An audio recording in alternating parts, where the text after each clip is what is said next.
This takes a while to cook, but you won't believe how easy and delicious this recipe is. This is a French dish called beef bourguignon. It's a French beef pot roast that's usually slow cooked, but you can cut the cooking time by a lot with a pressure cooker. If you don't have a pressure cooker, I linked the one I used in the description below along with the ingredient list. Let's start.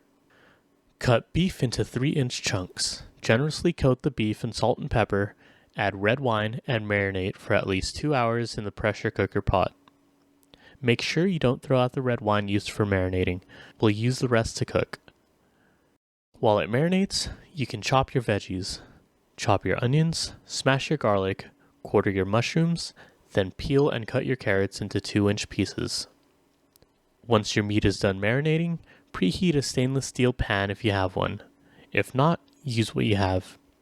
Once the pan is preheated to medium, add in your bacon bits and butter. The goal here is to render the fat and brown the bacon bits. Once that's browned, you can put the bacon bits and melted butter into a bowl for later. Now, brown your marinated beef in the pan.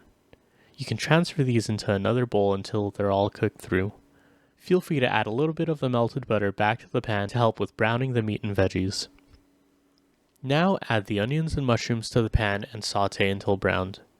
You can add a little bit of the melted butter in the pan to help with the browning and to loosen the bits stuck to the bottom of the pan. Once browned, add the garlic. Stir fry for a few seconds, then lower the heat and add the flour into the pan.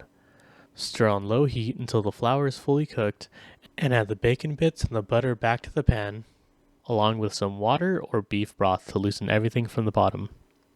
Add the sage and thyme, beef, and carrots to the pot, followed by the mixture of onions, mushrooms, and flour from the pan.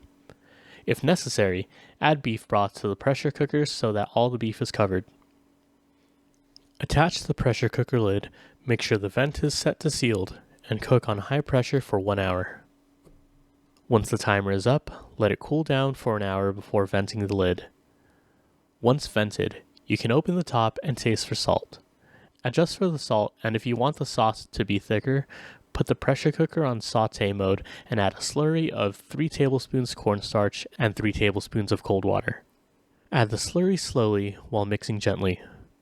You can repeat with more of the slurry if you prefer a thicker sauce. Once it's done, serve on top of mashed potatoes and enjoy. Thanks for sticking around to the end of the video. Please be sure to like and subscribe to be notified of my future videos. If you tried this dish, let me know how it turned out in the comments below. As always, take care, my friends, and I'll see you next time.